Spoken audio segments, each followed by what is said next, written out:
The Fishing Paper Show is proudly brought to you by United Fisheries, bringing fresh fish to your plate.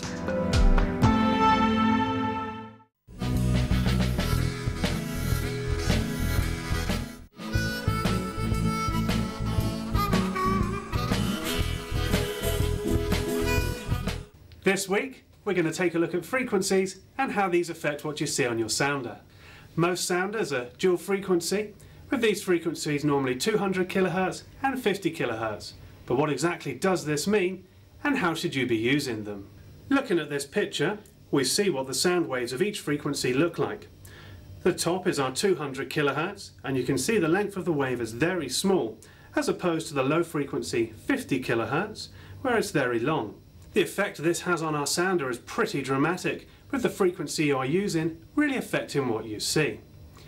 As you can imagine, the higher frequency is going to give us a better picture on our screen, simply because we are getting a greater amount of information back from it.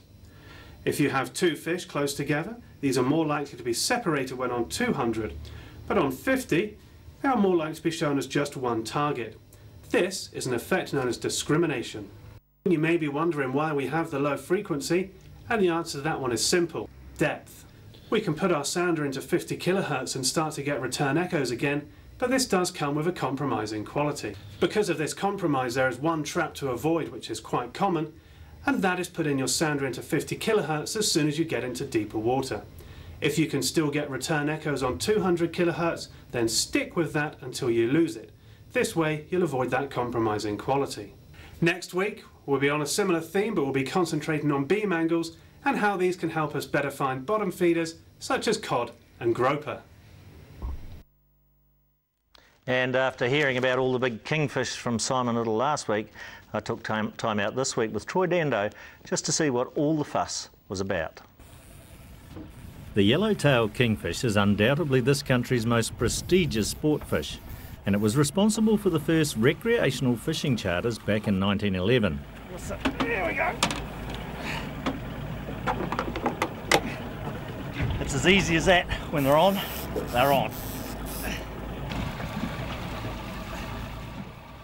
Long thought to be the domain of our Pig Island cousins, kingfish are actually very abundant throughout the waters of Canterbury, Marlborough and the West Coast region. Troy Dando of Nelson showed me how targeting kingfish can become an addictive passion, and it's definitely not for the faint-hearted.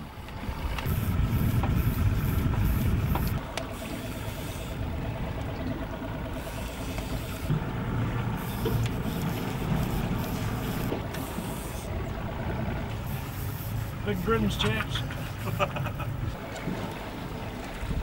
Serious for a little. Is he around it? Colour. Well, the bend in the rod there.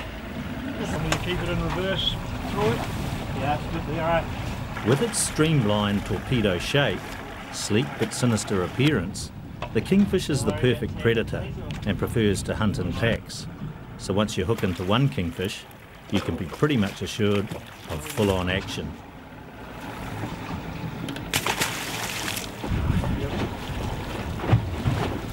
Going back in.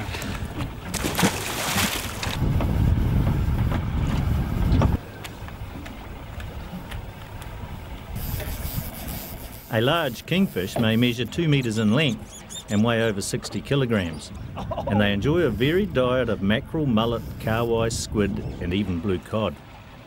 In winter, kingfish congregate in deep water where swift currents assure them of a ready supply of food, while summer sees the migration to shallow margins where they haunt the coastline for their prey.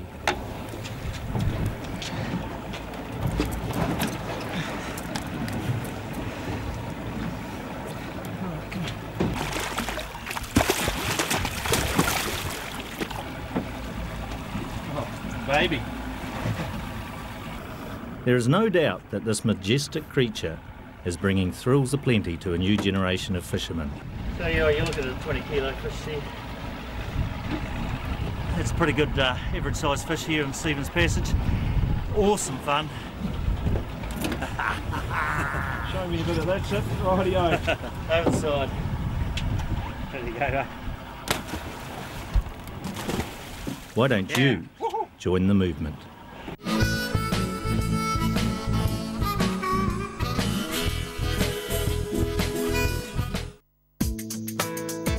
Make the first cut diagonally behind the pectoral fin, angling toward the head. Slice through the pectoral hinge and remove the wing and belly flap.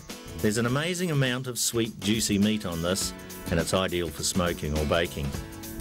Cut down the backbone to the tail. Now from the tail, work your way back up the backbone, angling the blade down towards the fish frame and rolling the fillet forward as you slice. Guide the knife over the rib cage to remove the whole fillet.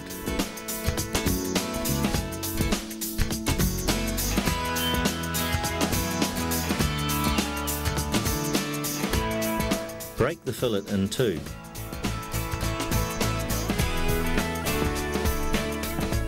Remove the bones and the lateral lines along the centre.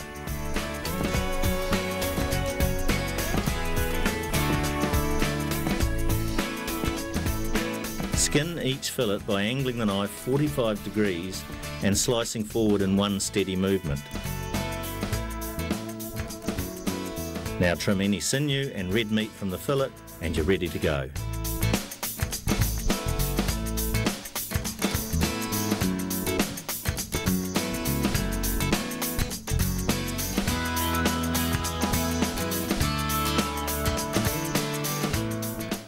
And coming up after the break, we have some cooking, and also my special guest Dirk Bard does his Elvis impersonation.